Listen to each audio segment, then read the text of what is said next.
Chapter 3. The thought instantly occurred to me that the paper was a note from Augustus, and that some unaccountable accident having happened to prevent his relieving me from my dungeon, he had devised this method of acquainting me with the true state of affairs. Trembling with eagerness, I now commenced another search for my phosphorus, matches, and tapers. I had a confused recollection of having put them carefully away just before falling asleep. And indeed, previously to my last journey to the trap, I had been able to remember the exact spot where I had deposited them. But now I endeavored in vain to call it to mind, and busied myself for a full hour in a fruitless and vexatious search for the missing articles. Never surely was there a more tantalizing state of anxiety and suspense. At length, while groping about with my head close to the ballast, near the opening of the box and outside of it, I perceived a faint glimmering of light in the direction of the steerage. Greatly surprised, I endeavored to make my way towards it, as it appeared to be but a few feet from my position. Scarcely had I moved with this intention when I lost sight of the glimmer entirely, and before I could bring it into view again, was obliged to feel along by the box until I had exactly resumed my original situation.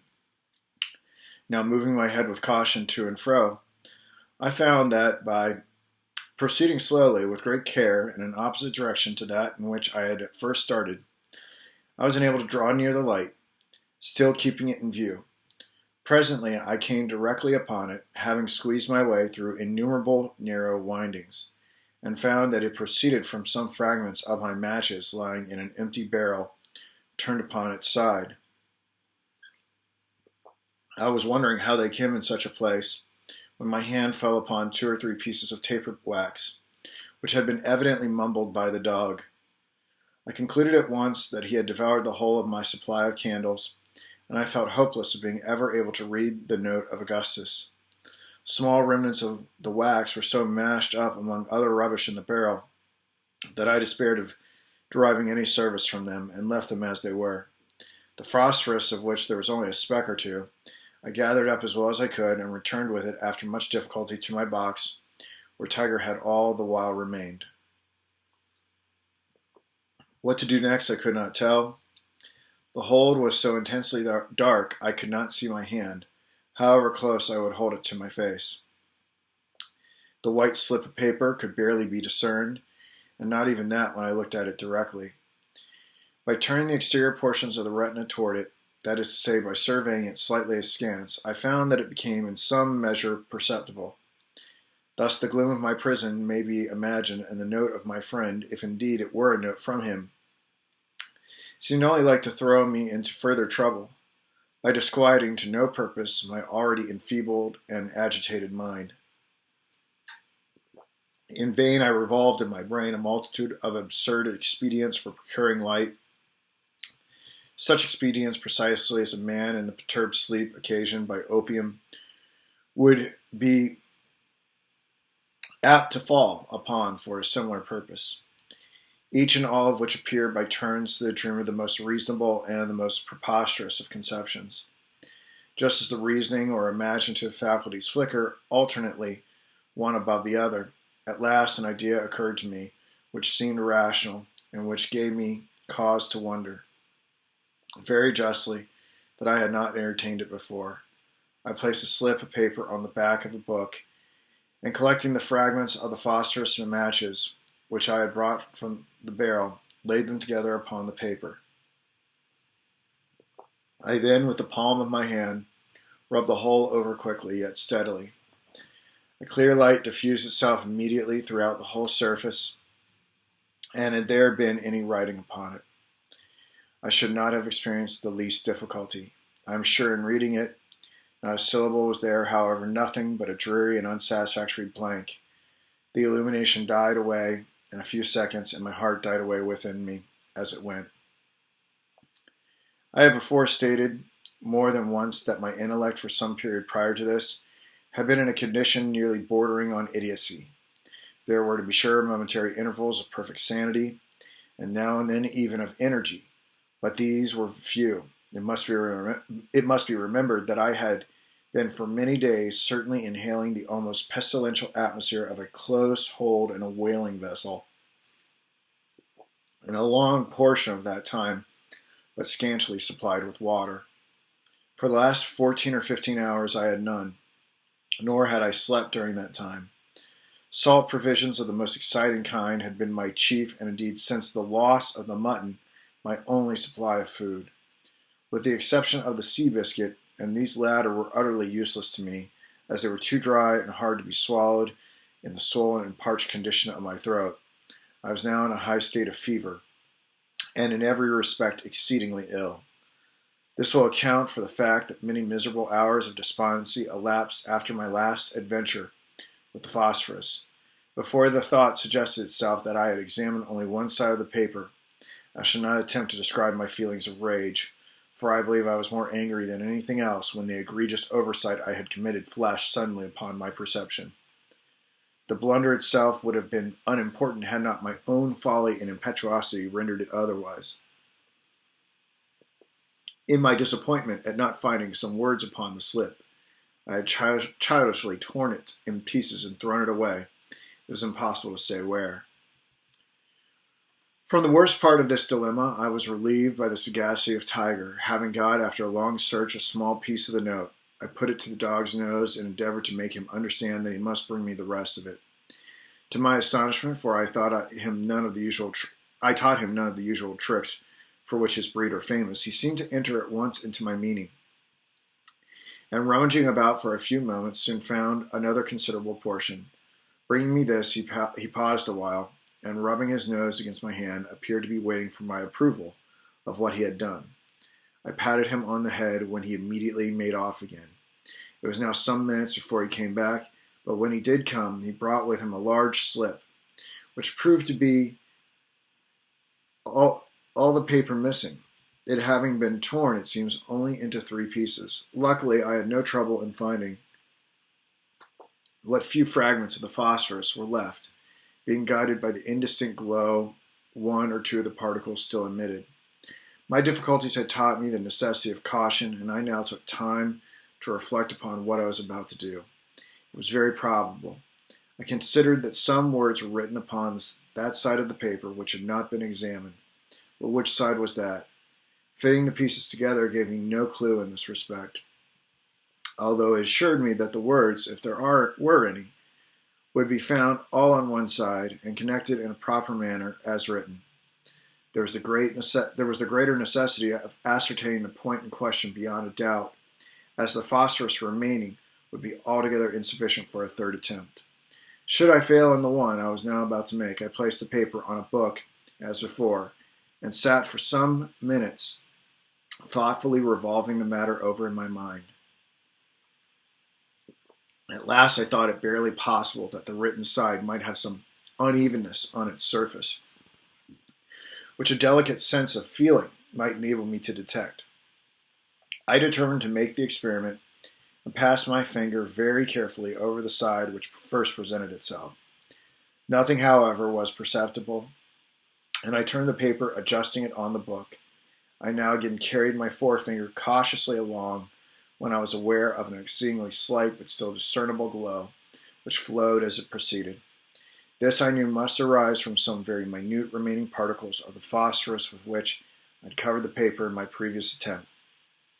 The other, or underside, then, was that on which lay the writing, if writing there should finally prove to be. Again I turned the note and went to work as I had previously done. Having rubbed in the phosphorus, a brilliancy ensued as before, but this time several lines of the manuscript in a large hand, and apparently in red ink, became distinctly visible. The glimmer, although sufficiently bright, was but momentary.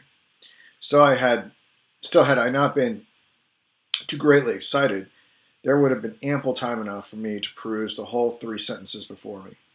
For I say there were 3. In my anxiety, however, to read all at once, I succeeded only in reading with the 7 concluding words, which thus appeared: Blood, your life depends on lying close. Had I been able to ascertain the entire contents of the note, the full meaning of the admonition which my friend had thus attempted to convey, that admonition, even although it should have revealed a story of disaster the most unspeakable, it could not, I am firmly convinced, have imbued my mind with one tithe of the harrowing and yet indefinable horror with which I was inspired by the fragmentary warning thus received. In blood, too, that word of all words, so rife at all times with mystery and suffering and terror, how terribly full of import did it now appear. How chilly and heavily disjointed as it thus was, from any foregoing words to qualify or render it distinct. Did its vague syllables fall, amid the deep gloom of my prison, into the innermost recesses of my soul. Augustus had undoubtedly good reasons for wishing me to remain concealed, and I formed 1,000 surmises as to what they could be. But I could think of nothing affording a satisfactory solution of the mystery.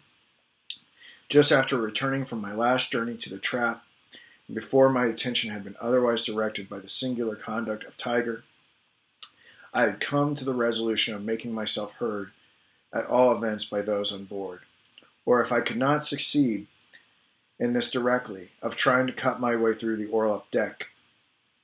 The half-certainty which I felt of being able to accomplish one of these two purposes in the last emergency had given me courage, which I should not otherwise have had, to endure the evils of my situation. The few words I had been able to read, however, had cut me off from these final resources, and I now, for the first time, felt all the misery of my fate. In a paroxysm of despair, I threw myself again upon the mattress, where for about the period of a day and night I lay in a kind of stupor, relieved only by momentary intervals of reason and recollection.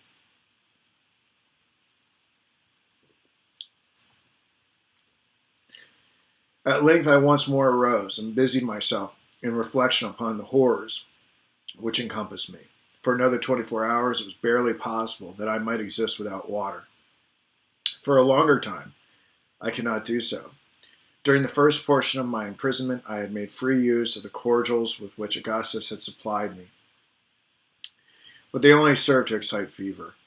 Without in the least degree assuaging my thirst, I had now only about a gill left, and this was of a species of strong peach liquor at which my stomach revolted. The sausages were entirely consumed. Of the ham nothing remained but a small piece of the skin, and all the biscuit, except a few fragments of one, had been eaten by Tiger. To add to my troubles, I found that my headache was increasingly momentarily, and with it the species of delirium, which had distressed me more or less since my first falling asleep. For some hours past it had been with the greatest difficulty I could breathe at all, and now each attempt at so doing was attended with the most distressing spasmodic action of the chest. But there was still another and very different source of disquietude, and one indeed whose harassing terrors had been the chief means of arousing me to exertion from my stupor on the mattress. It arose from the demeanor of the dog. I first observed an alteration in his conduct while rubbing in the phosphorus on the paper in my last attempt. As I rubbed, he ran his nose against my hand with a slight snarl, but I was too greatly excited at the time to pay much attention to the circumstance. Soon afterward, it will be remembered, I threw myself on the mattress and fell into a species of lethargy.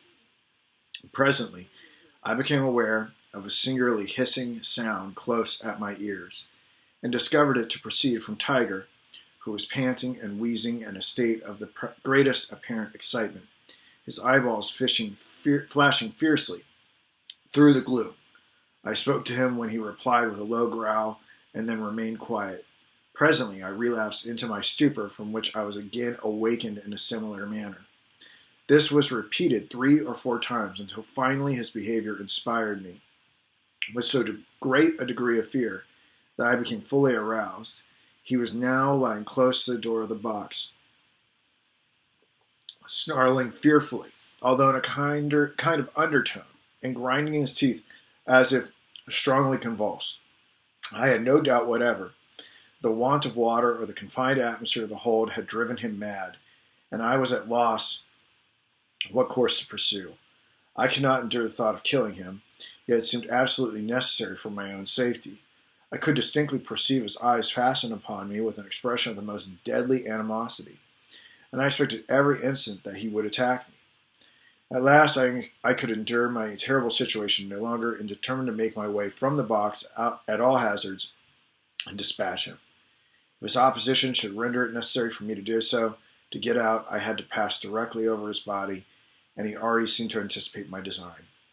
Raising himself upon his forelegs, as I perceived by the altered position of his eyes, and displaying the whole of his white fangs, which were easily discernible, I took the remains of the ham skin and the bottle containing the liquor, and secured them about my person, together with a large carving knife with which Augustus had left me.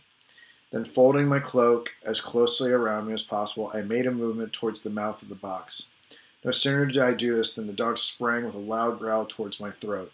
The whole weight of his body struck me on the right shoulder, and I fell violently to the left. While the enraged animal passed entirely over me, I had fallen upon my knees, with my head buried among the blankets, and these protected me from a second furious assault, during which I felt the sharp teeth pressing vigorously upon the woolen which enveloped my neck, yet luckily without being able to penetrate all the folds. I was now beneath the dog, and a few moments would place me completely in his power. Despair gave me strength, and I rose bodily up, shaking him from me by main force, and dragging with me the blankets from the mattress. These I now threw over him, and before he could extricate himself, I had got through the door and closed it effectually against his pursuit.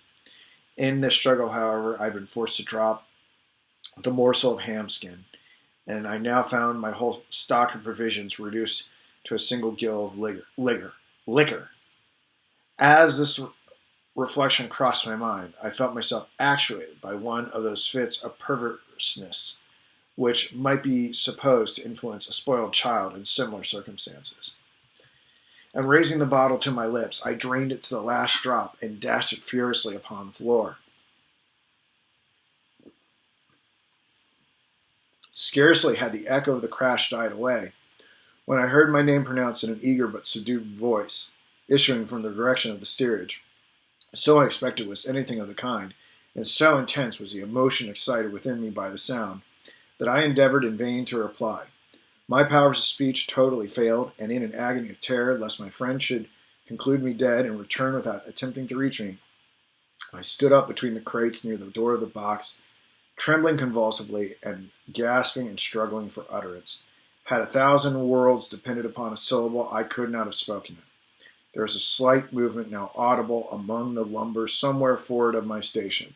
The sound presently grew less distinct, then again less so, and still less. Shall I ever forget my feelings at this moment? He was going, my friend, my companion, from whom I had a right to expect so much. He was going, he would abandon me. He was gone. He would leave me to perish miserably, to expire in the most horrible and loathsome of dungeons. And one word, one little syllable would save me. Yet that single syllable I could not utter. I felt, I am sure, more than 10,000 times the agonies of death itself. My brain reeled, and I fell deadly sick against the end of the box. As I fell, the carving knife was shaken out from the wristband of my pantaloons and dropped with a rattling sound to the floor. Never did any strain of the richest melody come so sweetly to my ears. With the intensest anxiety, I listened to ascertain the effect of the noise upon Augustus, for I knew that the person who called my name could be no one but himself. All was silent for some moments. At length, again, I heard the word Arthur, repeated in a low tone, and one full of hesitation. Reviving hope loosened at once my powers of speech, and I now screamed at the top of my voice, Augustus, oh Augustus. Hush, for God's sake, be silent, he replied, in a voice trembling with agitation. I will be with you immediately, as soon as I can make my way through the hold. For a long time I heard him moving among the chamber, and every moment seemed to me an age. At length I felt his hand upon my shoulder, and he placed at the same moment a bottle of water to my lips. Those only who have been suddenly redeemed from the jaws of the tomb, or who have known the insufferable torments of thirst under circumstances as aggravated as those which encompassed me in my dreary prison, can form any idea of the unutterable transports which that one long draught of the richest of all physical luxuries afforded. When I had in some degree satisfied my thirst, Augustus produced from his pocket 3 or 4 cold boiled potatoes, which I devoured with the greatest avidity. He had brought with him a light and a dark lantern, and the great full rays afforded me scarcely less comfort than the food and drink. But I was impatient to learn the cause of his protracted absence, and he proceeded to recount what had happened on board during my incarceration.